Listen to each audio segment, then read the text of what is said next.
Hey guys, how's it going? Michael Troy here. Today we're looking at Break-Thru number 1 and 2 from the Ultraverse, illustrated by George Pérez.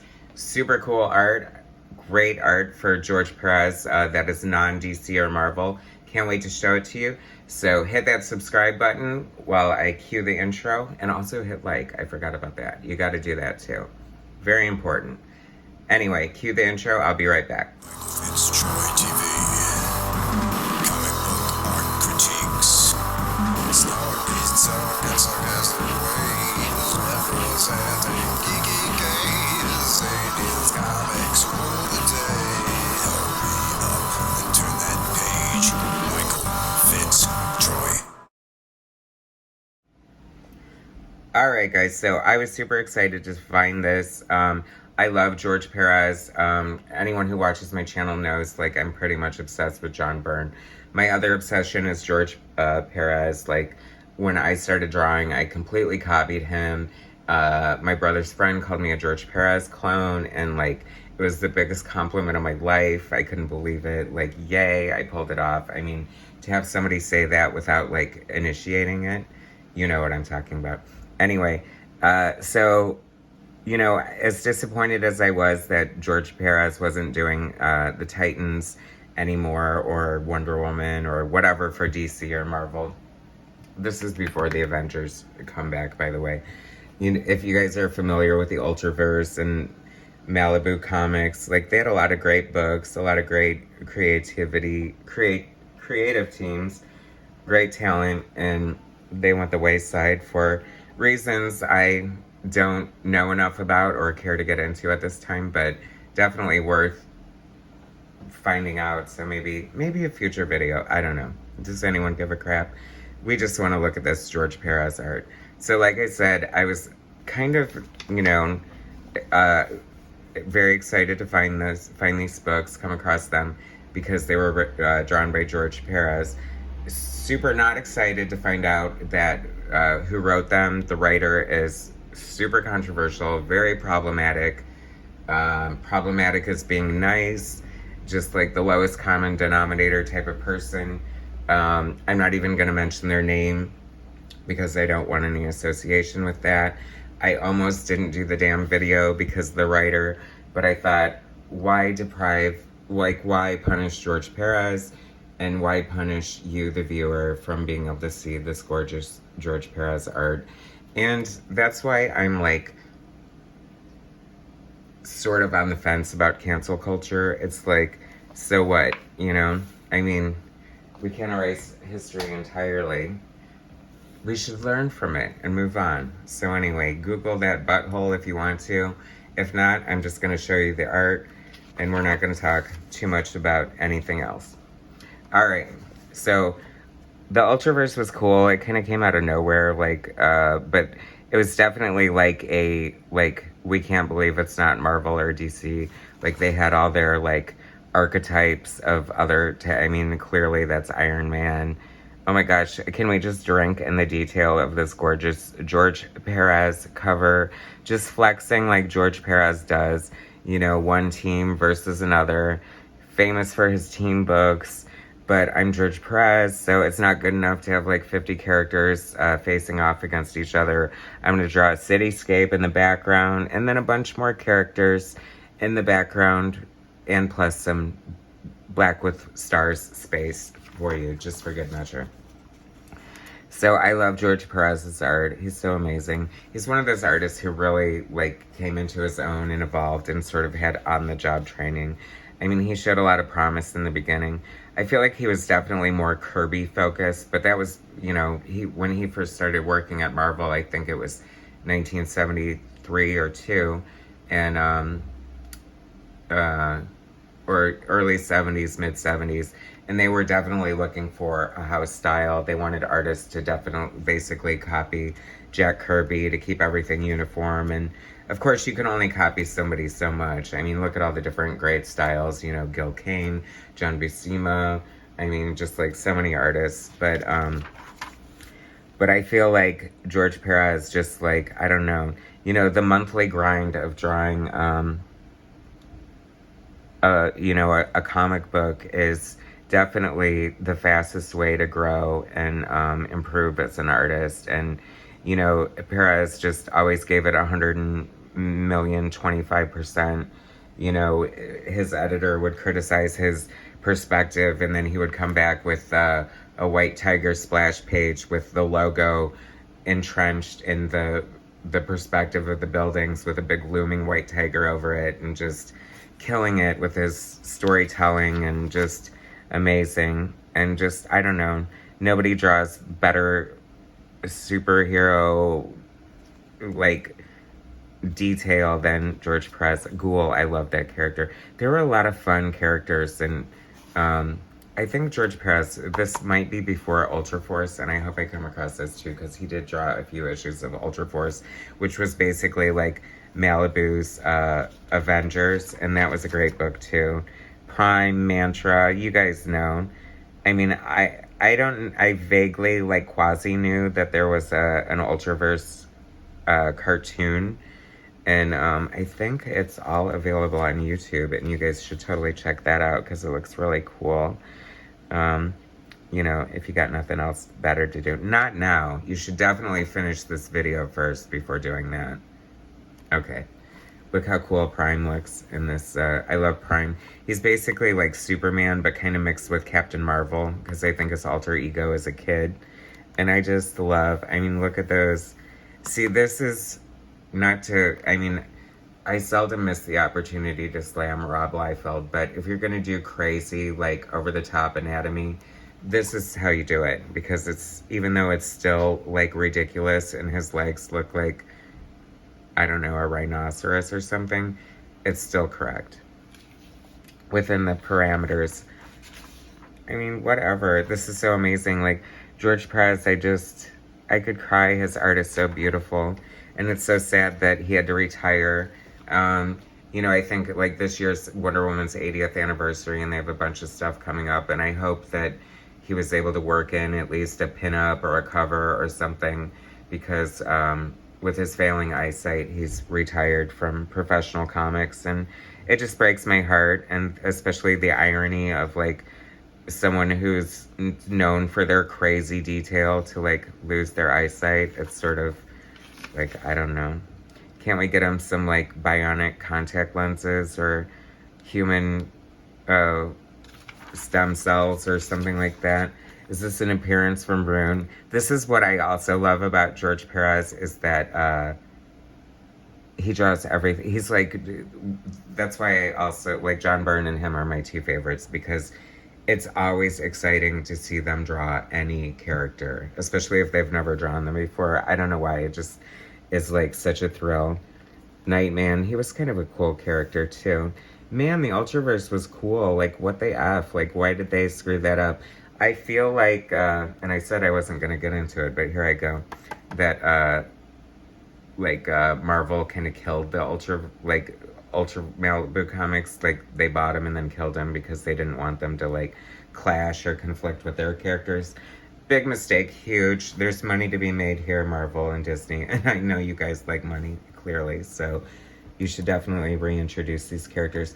But what I was going to say before I went off on my tirade was that George Perez draws amazing, great superhero stories, but then, out of the blue, you can throw in a character like Rune, like, picking the bones clean and just, like, sucking blood and eating flesh with all this blood dripping off his hands, and this, like, gorgeous silhouette with these, like, long, I always love these long vertical panels that George Perez used. I mean, his storytelling is just amazing, and that's what comic book storytelling does. It's like, it's the artist, you know, guiding your eye across the page and basically controlling the pace and setting of the story. And there's so much power. Like, it's a gift to be able to tell a comic book story, and just, you know, so I think out of respect for the craft, you just need to do it the best you possibly can. And you need to put in backgrounds, you need to tell the story,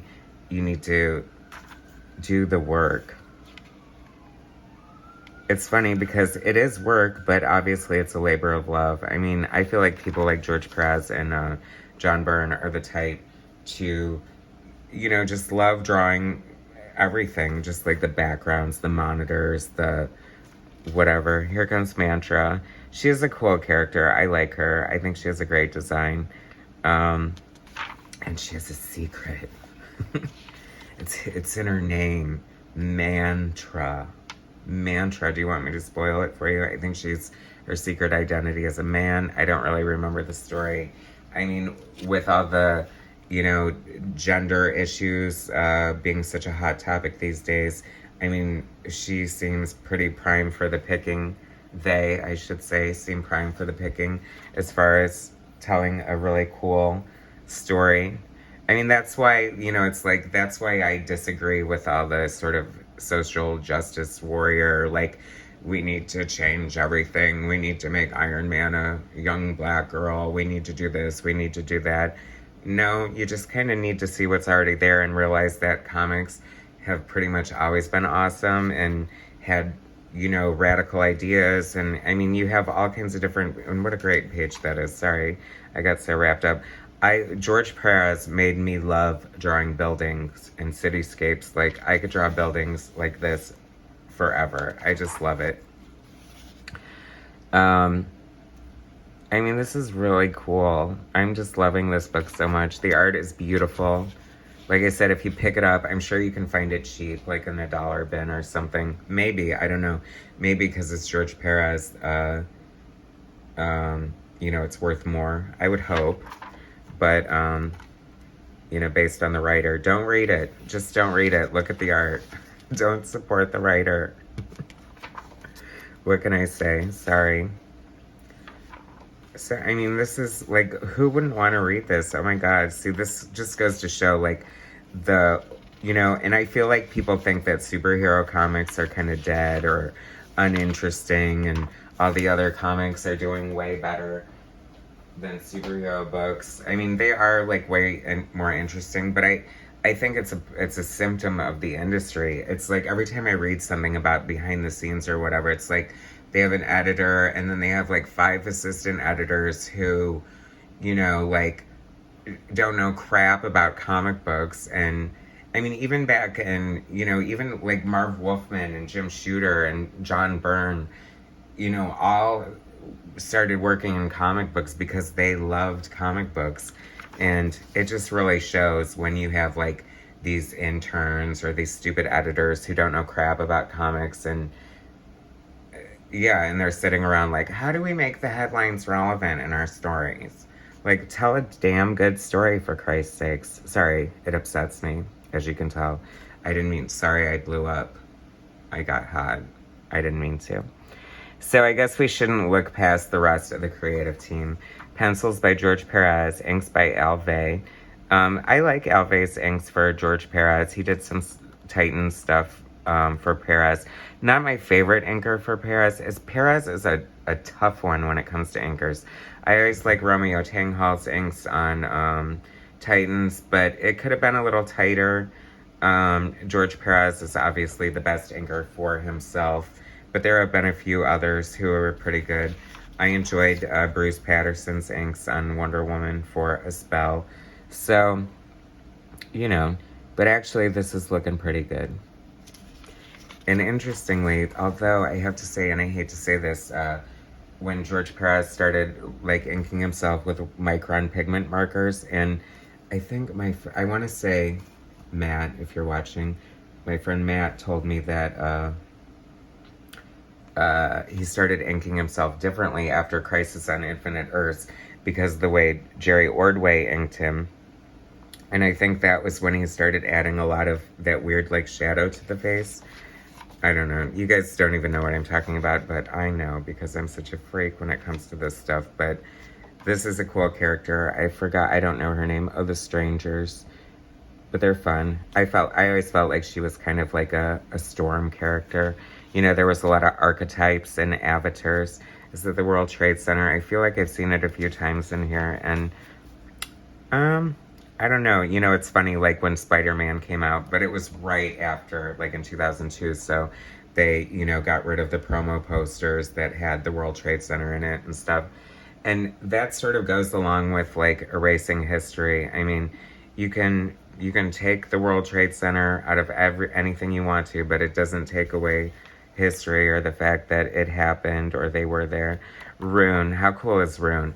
Okay, this goes to show that Rune is actually a pretty cool character. I mean, a creepy bald vampire with long hair. What's not to love? And like a happening, you know, Rune rainbow gay pride necklace and bracelet. But obviously Barry Windsor Smith is like the ultimate Rune. So I'm going to say that George Pérez is the penultimate Rune because I'm digging it. I am loving this prime. I might have some primes. I need to check. I need to check myself before I wreck myself. This is what I love about George Pérez. Oh my God, I'm dying. 1, 2, 3, 4, 5, 6, 7, 8, 9, 10, 11, 12, 13, 14 panels on one page. Isn't that crazy? And I just got a script that I need to work on myself.